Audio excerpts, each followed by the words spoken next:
कभी साक्षात दर्शन नहीं दिया, इसका मतलब यह हुआ कि प्रकट नहीं हुए।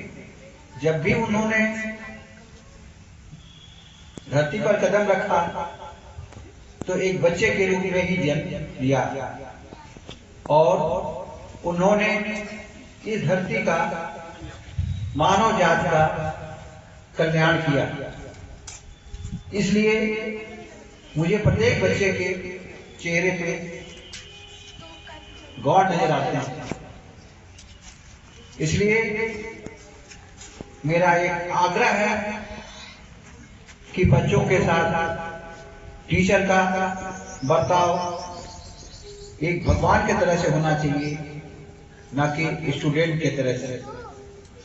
समय परिस्थितियां बदल गई, जितना आप स्नेह देंगे बच्चों को, स्कूल के प्रति जितना आपका समर्पण रहेगा, उसी तरह से यह स्कूल आगे बढ़ेगा। और ईश्वर बैठा हुआ है, वह सब देख रहा है। हम क्या कर रहे हैं, आप क्या कर रहे हैं, बच्चा क्या कर रहा है। तो मेरा एक आग्रह है कि बच्चों के साथ सौदा एक स्नेह, एक प्रेम की भावना आपका होना चाहिए। और बच्चा ये न महसूस करे कि हमारे साथ अन्याय हो रहा है, हमें प्रताड़ित किया जा रहा है, हमें दुख दिया जा रहा है। सौदा शिक्षा देने की जो पद्धति है, शिक्षा देने की जो कला है, वो प्रेम पूर्वक होना चाहिए, सहानुभूत होकर के, सहानुभूत के साथ होना चाहिए, न कि जबरन, जबरदस्ती। ऐसा नहीं होना चाहिए।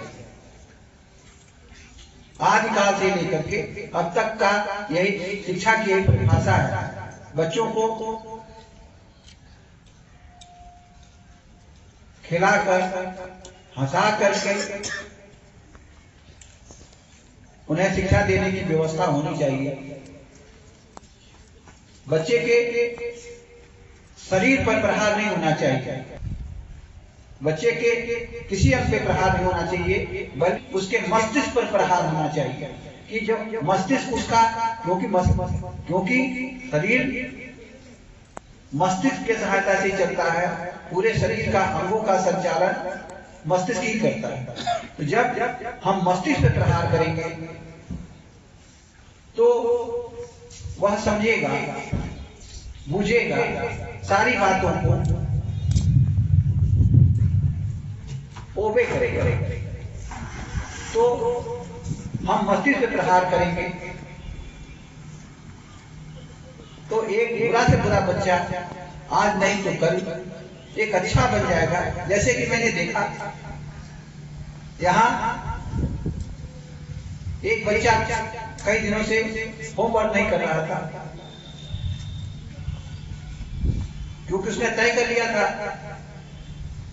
कि जितना हमें प्रताड़ित करेंगे, हमें दुख देंगे, मैं सुधरूंगा नहीं। लेकिन उसके मस्तिष्क पर प्रहार किया गया, उसे लाड़ दिया गया, प्यार दिया गया, उसके प्रति सहानुभूति प्रकट की गई। तो मुझे लगता है कि उसने सही रास्ता चुन लिया। ऐसा ही होता है। जिन लोगों ने बीएड लिया है या जिन लोगों ने डीएलएड लिया है, उन्हें अच्छी तरह से मालूम है बच्चे को कैसे सिखाना है। और जिन लोगों ने ट्रेनिंग नहीं की है, वो ट्रेनिंग किए हुए लोगों से पूछ सकते हैं कि शिक्षा की पद्धति क्या है। एनी बेसेंट बहुत बड़ी शिक्षा शास्त्री रही, जिन्होंने अपने शिक्षा की पद्धति में लिखा कि पनिशमेंट आवश्यक है, लेकिन पनिशमेंट से भी बड़ा सुधार उनके मस्तिष्क पर प्रहार करके उन्हें सुधारा जा सकता है। तो यहाँ के जो भी टीचर्स हैं, जो भी कर्मचारी हैं, सभी को बहुत बहुत धन्यवाद। सबका सहयोग है, सभी मेहनत करते हैं, सभी स्कूल को आगे बढ़ाने का प्रयास करते हैं। और व्यवस्था में कहीं अगर कमजोरी है, कुछ आपको कमी नजर आती है, तो आप स्कूल को सूचित करें। और व्यवस्था से अगर आपको कहीं दिक्कत है, आपको अड़चन है, तो उसको भी सूचित करेंगे। स्कूल भर प्रयास करेगा कि आपकी परेशानियों को दूर करें। सहयोग की भावना से कि कोई आदमी, कोई व्यवस्था चलती है। अगर सहयोग नहीं है एक दूसरे के प्रति, तो वो व्यवस्था आगे नहीं बढ़ेगी।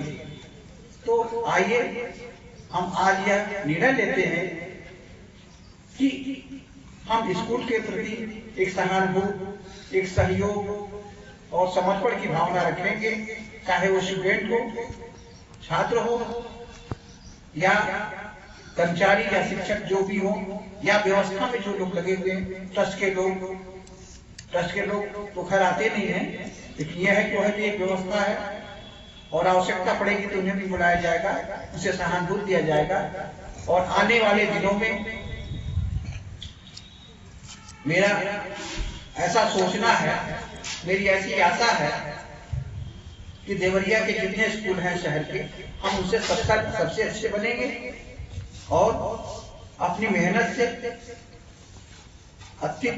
अपने कर्तव्य परायणता से इन बच्चों को आसमान में सूरज चांद के तरह से चमकेंगे और सभी का, आपका, मेरा, सबका नाम रोशन होगा।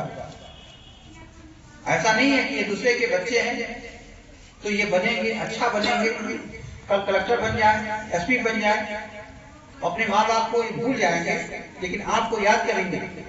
एक टीचर ने हमको बताया था, हमको पढ़ाया था, हमारे जीवन में एक अच्छा आदमी बनने में उसकी एक बहुत बड़ी भागीदारी है। हम लोगों ने जिन बच्चों को पढ़ाया, मैंने जिन बच्चों को पढ़ाया, आज उसी पोस्ट पे लिए हमें याद करते हैं। अपने माँ बाप को भूल जाए मरने के बाद, लेकिन हमको नहीं भूल सकते। ऐसी प्रकृति की व्यवस्था है, क्योंकि उसने जन्म दिया, लेकिन बनाया हमने। जिस प्रकार से आप सभी जानते हैं कि कृष्ण भगवान को यशोदा और वासुदेव ने जन्म दिया था, लेकिन आज इतिहास में यशोदा और देवकी का नाम बहुत कम लोग याद करते हैं, लेकिन यशोदा का नाम सर्वोपरि है।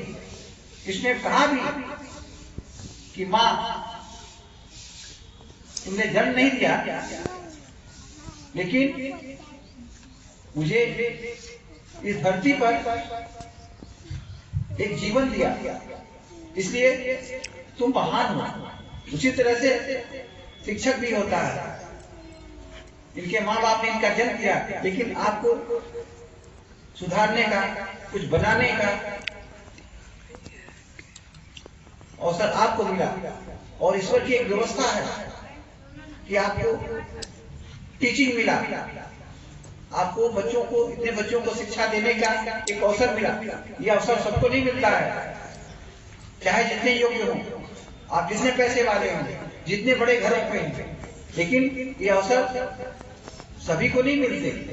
तो आपको ईश्वर ने एक मौका दिया, एक अवसर दिया, और इसे आशा है बस आज इन्हीं शब्दों के साथ